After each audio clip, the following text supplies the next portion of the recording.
So welcome to the GS room अपने नए lecture के साथ वापस आ गया है। जो हमारा आज का लेक्चर होने वाला है वो दिल्ली सल्तनत के ऊपर यानी दिल्ली सल्तनत के ऊपर होने वाला है। अब दिल्ली सल्तनत में भी हम सबसे पहले मामलुक डायनेस्टी यानी कि गुलाम वंश स्लेव डायनेस्टी को पढ़ने वाले हैं। देखो लास्ट लेक्चर में हमने जाते जाते हमने पढ़ा था कि किस तरीके से सबसे पहले अरब आते हैं, अरबों के 300 साल बाद आपके तुर्क आते हैं, किस तरीके से मोहम्मद घौरी पूरा बैकग्राउंड सेट करता है तुर्क अराइवल के लिए, दिल्ली सल्तनत के इस्टेब्लिशमेंट के लिए। ठीक है, तो ये सारी चीज़ें हम प्रीवियस लेक्चर्स में पढ़ चुके हैं कि किस तरीके से मोहम्मद घौरी भारत के अंदर आता है। उसके बाद उसके जो दो स्लेव रहते हैं कुतुबुद्दीन ऐबक और बख्तियार खिलजी, ये किस तरीके से पूरे जो नॉर्थ इंडिया और सेंट्रल इंडिया वाला पोर्शन है उसको कवर करते हैं। पंजाब जो पोर्शन आपका रहता है, गुजरात वाला, राजस्थान वाला, इस पोर्शन को किस तरीके से अपने कब्जे में लेते हैं।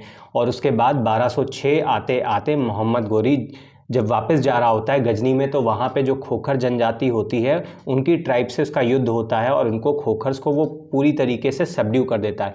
लेकिन फाइनली क्या होता है, बीच रास्ते में उसको उसी के सेक्ट का कोई बंदा मिलता है और उसको जान से मार देता है। तो इसके बाद क्या होता है, मैंने आपको बताया था कि फिर आपका जो कुतुबुद्दीन ऐबक होता है, क्योंकि वो दिल्ली के पास में ही होता है और बख्तियार खिलजी बंगाल वाले पोर्शन में होता है, तो जब तक बख्तियार खिलजी मूव करता है दिल्ली की ओर, उससे पहले कुतुबुद्दीन ऐबक अपने आप को इंडिपेंडेंट रूलर डिक्लेयर कर देता है और दिल्ली सल्तनत का फॉर्मेशन करता है। देखो ये सारी तो पिछली बातें हो गई, तो जिन्होंने प्रीवियस लेक्चर नहीं देखा है वो जाके देखना। अब इस लेक्चर के बारे में मैं बता दूं कि ऑलरेडी जो लेक्चर है वो थोड़े बड़े हो जाते हैं, 30-35 मिनट 40 मिनट के हो जाते हैं। तो इस लेक्चर को मैं 2 पार्ट में आपका कर दूंगा, 15-15 मिनट के लेक्चर्स बना दूंगा 2, जिससे आपको आसानी हो देखने में, ज़्यादा लंबा लेक्चर्स ना लगे। ठीक है, अब एक बात और है कि देखो जितने भी मैंने प्रीवियस लेक्चर्स आपको पढ़ाए हैं, चाहे वो हिस्ट्री के हों, पॉलिटी के हों, सब में मेरी कोशिश यही रही है कि एमसीक्यू के माध्यम से आपको ज़्यादा से ज़्यादा उस चैप्टर की समरी समझा दूं। मेरा पूरा फोकस इस पे रहता है कि आपको उस चैप्टर की समरी, पूरा जो कॉन्सेप्ट है, ठीक है, वो मैं आपको इन लेक्चर्स के थ्रू दूं, जिससे कि आपको चीज़ें समझ में आए और याद करने में बहुत आसानी रहे। ठीक है, तो चलिए भाई स्टार्ट करते हैं हम अपने आज का लेक्चर। तो हमने पुरानी बातें कर ली थी कि फाइनली क्या होता है, 1206 के आसपास क्या होता है, मोहम्मद घौरी की डेथ हो जाती है। बेसिकली जब वो खोखर जनजाति से लड़के गजनी वापस जा रहा होता है, तो वहाँ पे मुस्लिम कम्युनिटी का ही, तुर्क कम्युनिटी का ही, बट दूसरे सेक्ट का कोई बंदा उसको जान से मार देता है। फिर उसके बाद कुतुबुद्दीन ऐबक क्या करता है, दिल्ली सल्तनत की फॉर्मेशन करता है। तो भाई हमारी जो दिल्ली सल्तनत है उसमें, जो दिल्ली सल्तनत रहेंगी उसमें से कई सारी डायनेस्टियाँ आएंगी। ठीक है, कई सारे वंश आएंगे। जो सबसे पहला वंश रहेगा वो हमारा स्लेव यानी गुलाम वंश रहेगा, जिसकी नींव जो डालता है वो आपका कुतुबुद्दीन ऐबक डालेगा। ठीक है, कौन डालेगा, कुतुबुद्दीन ऐबक डालेगा।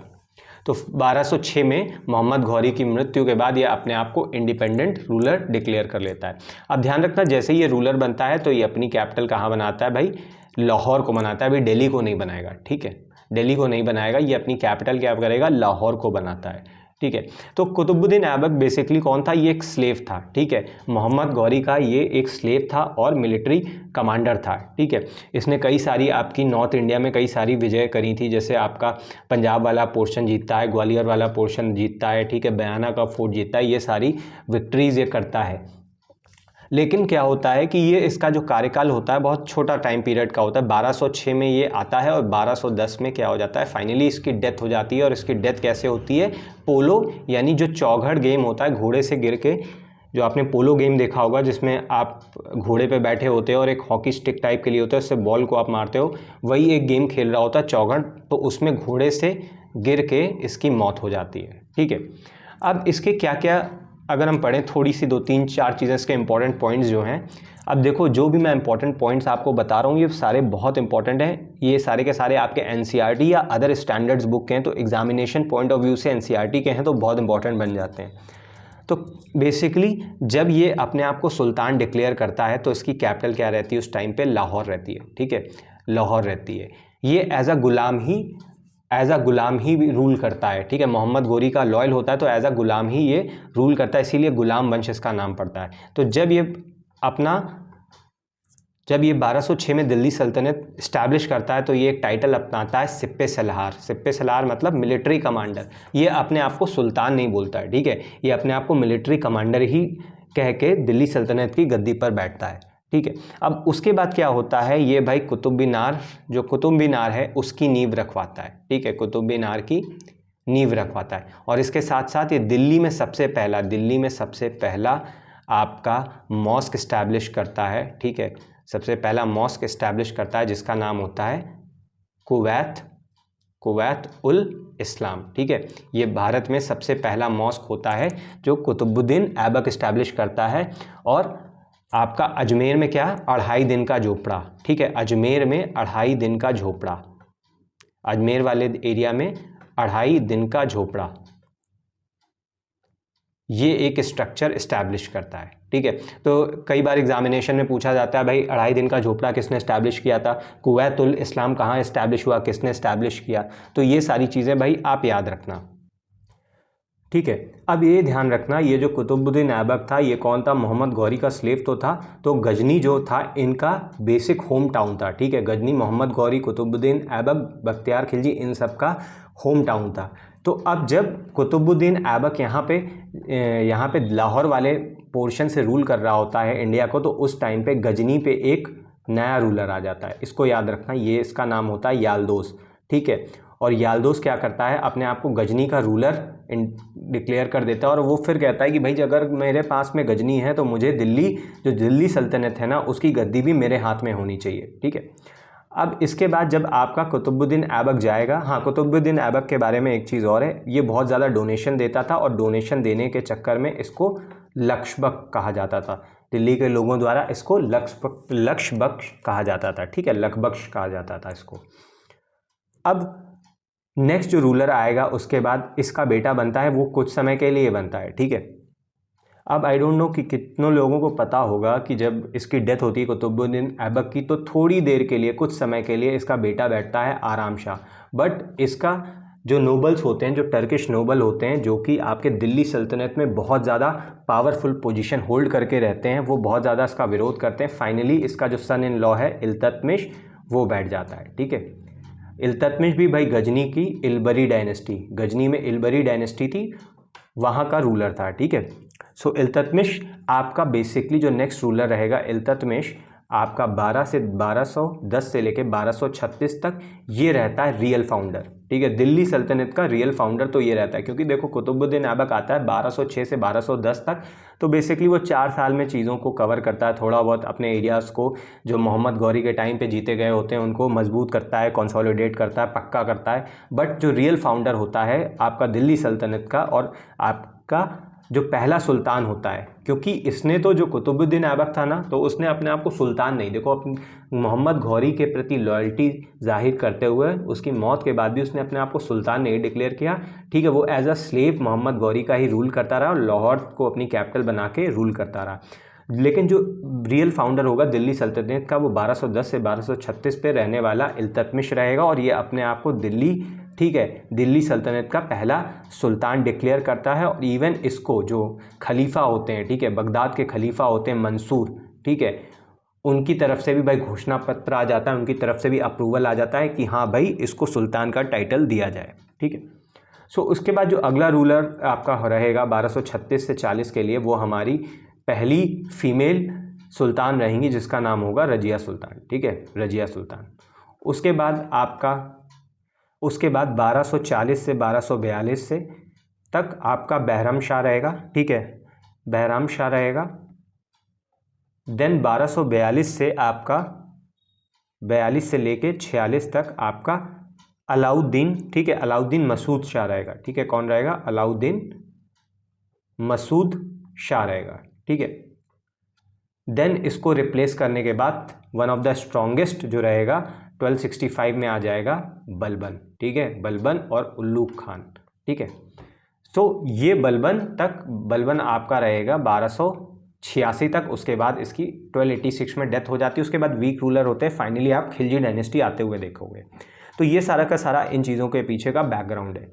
अब क्वेश्चंस पे चलते हैं, बाकी चीज़ें मैं आपको वहाँ समझाता रहूँगा। तो देखो पहले मैप देख लो कि जो आपकी स्लेव डायनेस्टी थी ना, उसका कितना एरिया था। मैंने आपको बताया था कि लास्ट लेक्चर में भाई क्या हुआ था, यहाँ पे इस वाले पोर्शन पे आपके ख्वारिज्म अंपायर था, ठीक है, ख्वारिज्म अंपायर जो मैंने आपको लास्ट में बताया था, और मोहम्मद घौरी का जो था वो घुरिड अंपायर था, इन दोनों के बीच में लड़ाई हो रही थी। तो फाइनली क्या करता है कि फाइनली जो ख्वारिज्म अंपायर है मोहम्मद घौरी को मजबूर कर देता है यहाँ पे आने के लिए, इंडिया की तरफ आने के लिए, और उसके बाद घौरी कभी पलट के नहीं देखता, बस गजनी तक इनका ही रूल रह जाता है, ठीक है। और इंडस जो नदी होती है वो इन दोनों एम्पायर्स के बीच की बाउंड्री बन जाती है। और उसके बाद क्या करना पड़ता है कि आपके मोहम्मद घौरी को इंडिया में फोकस करना पड़ता है, लेकिन फाइनली क्या होती है 1206 में उसकी डेथ हो जाती है। उसके बाद कुतुबुद्दीन ऐबक आएगा, देन इल्तुतमिश। तो इस तरीके से आपका चलता रहेगा। तो स्टार्टिंग में मैंने आपको बताया था कि किस तरीके से बख्तियार खिलजी बंगाल वाले पोर्शन में तक पहुंचता है, उसके बाद असम कामरूप में भी जाता है, बट वहाँ पर जीत नहीं पाता, वहाँ बहुत बुरी तरीके से फंस जाता है, वापस आने पड़ता है उसको।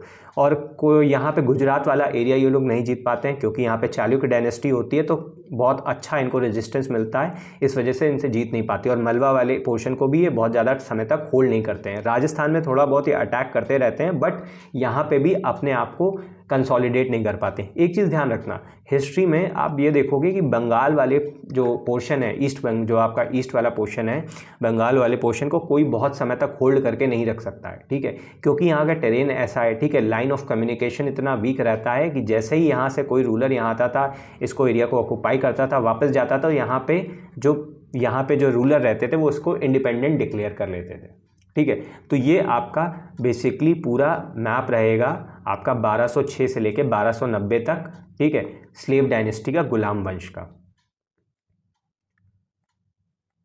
एक मैप और डाला है, इसको आप देख सकते हो, ठीक है।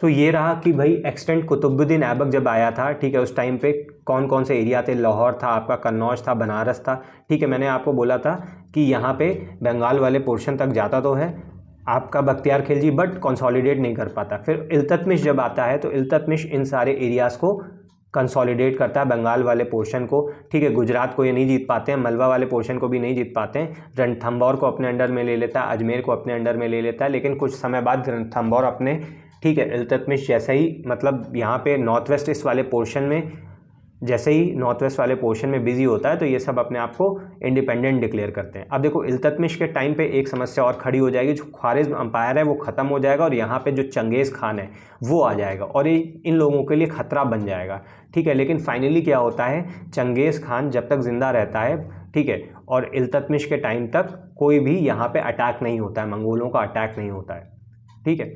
तो ये ध्यान रखना भाई, ये इनका नॉर्थ वेस्ट की बाउंड्री थी, ये इनकी ईस्टर्न बाउंड्री थी, और ये इनकी सदर्न बाउंड्री थी। तो चलो भाई स्टार्ट करते हैं अपनी एमसीक्यू की सीरीज़ कि Qutubuddin Aibak was the founder of which dynasty. तो कुतुबुद्दीन कौन सी डायनेस्टी का फाउंडर था, खिलजी, तुगलक, स्लेव या लोदी? तो ये हमारी भाई स्लेव डायनेस्टी का फाउंडर था।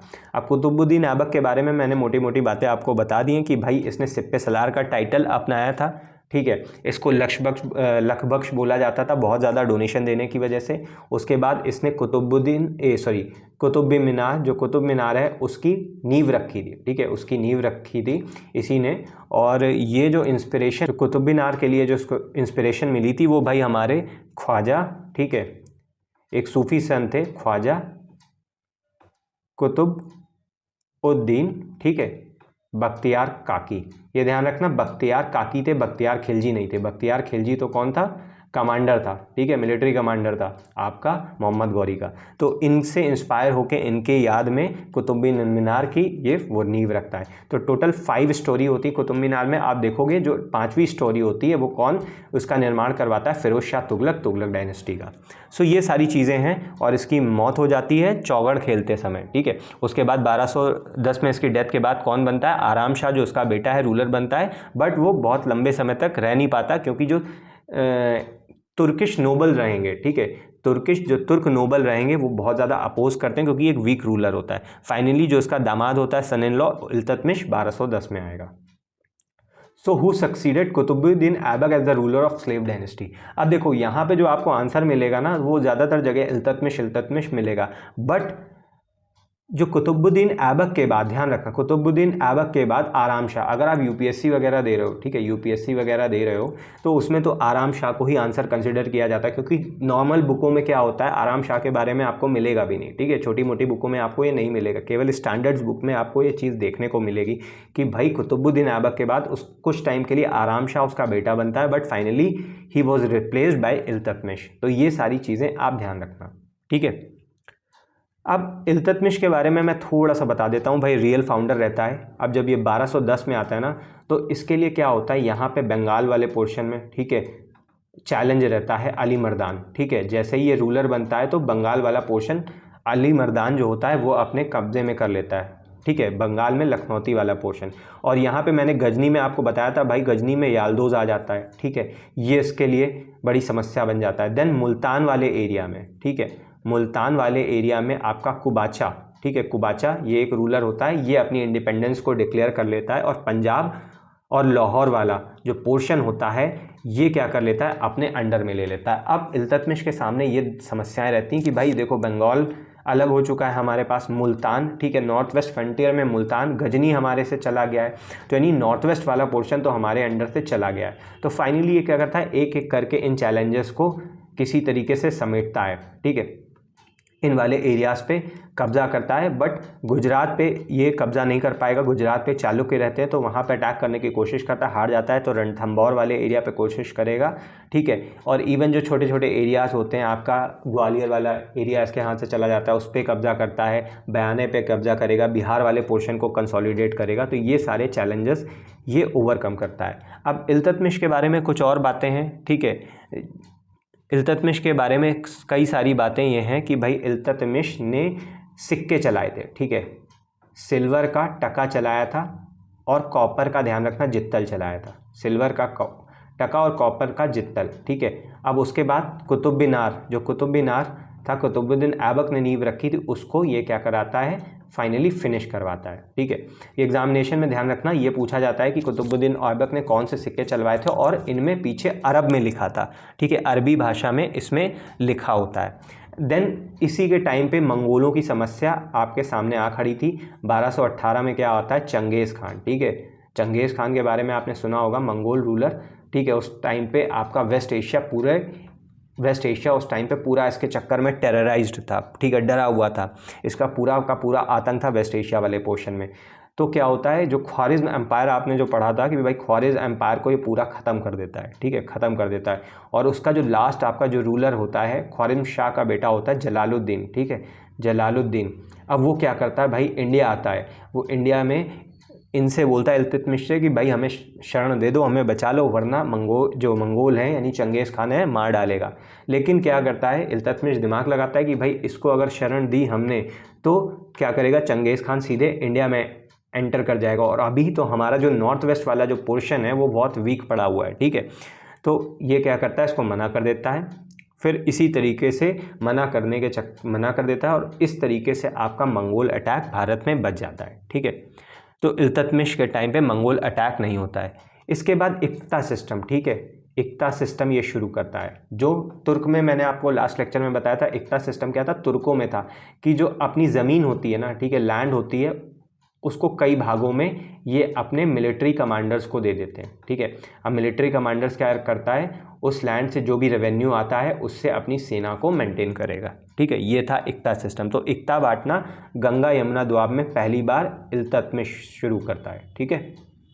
ये कुछ इंपॉर्टेंट पॉइंट था। उसके बाद चालीसा, ठीक है, ग्रुप ऑफ 40, जो चालीसा था ग्रुप ऑफ 40 का निर्माण करता है, ठीक है। अब ये ग्रुप ऑफ 40 क्या थे, बेसिकली ये 40 नोबल्स थे, ठीक है, 40 नोबल्स थे और तुर्क नोबल थे, जो सुल्तान की मदद करते थे डे टू डे चीज़ों को निर्णय लेने में, डिसीजन लेने में। लेकिन ये चालीसा इतना ज़्यादा स्ट्रांग हो जाता है ना कि जब रजिया सुल्तान बैठती है, ठीक है, उसका बहुत ज़्यादा अपोज करता है। जब वो दिल्ली की गद्दी पे एज ए सुल्तान बन के बैठेगी, बहुत अपोज करेगा। इवन क्या होगा, बाकी जो रूलर्स रहेंगे आपके, बहराम शाह, ठीक है, अलाउद्दीन मसूद शाह, उनके टाइम पे भी ये गड़बड़ी बहुत ज़्यादा करते हैं। फाइनली बलबन इसे आके इन्हें कंट्रोल करता है, मतलब ये बहुत ज़्यादा इंटरफेरेंस करते रहते हैं। ये चाहते हैं कि भाई हमारे अंडर, सुल्तान हमारे अंडर रहे, हमारा पपेट बन के रहे, ठीक है। सो ये सारी चीज़ें थी। अब एक चीज़ और है, आपने थर्ड बैटल ऑफ तराइन पता नहीं कितने लोगों ने सुना होगा कि नहीं सुना होगा। थर्ड बैटल ऑफ तराइन, ठीक है, जो गजनी का याल्दोज होता है। फर्स्ट और सेकंड बैटल ऑफ तराइन तो आपने पृथ्वीराज और मोहम्मद गौरी के बीच में सुना था।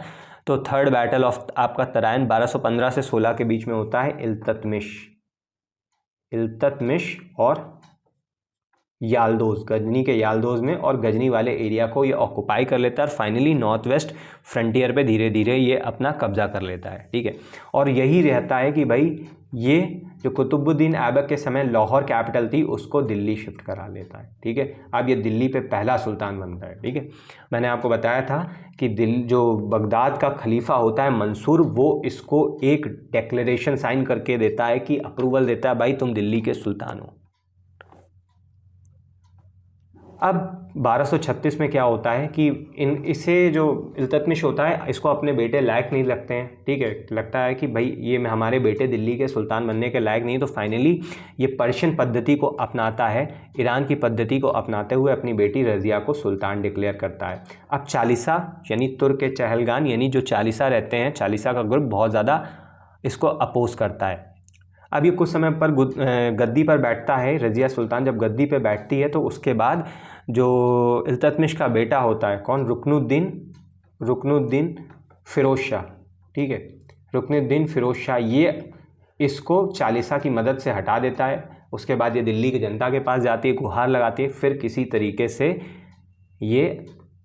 तरीके से ये जाके रज़िया सुल्तान वापस बैठ जाती। बट इसका जो भी टाइम पीरियड होता है ना रज़िया सुल्तान का, बहुत अच्छा नहीं होता है। अच्छा इन द सेंस कहने का मतलब इसको बहुत ज़्यादा ट्रबल और अपोजिशन फेस करने पड़ते हैं। सो फाइनली अब थर्ड क्वेश्चन पे चलते हैं। Who was the first female ruler of Delhi Sultanat? So Razia Sultan was the first female ruler of Delhi सल्तनत।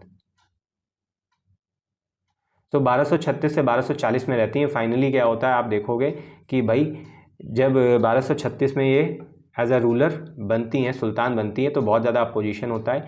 तब ये एक याकुत नाम के, ठीक है, याकुत नाम के व्यक्ति को, ठीक है, याकुत नाम के व्यक्ति को कैवलरी का हेड अपॉइंट करती हैं। और ऐसा बोला जाता है कि इनसे कुछ इनके लव अफेयर्स थे, ठीक है, रज़िया सुल्तान के।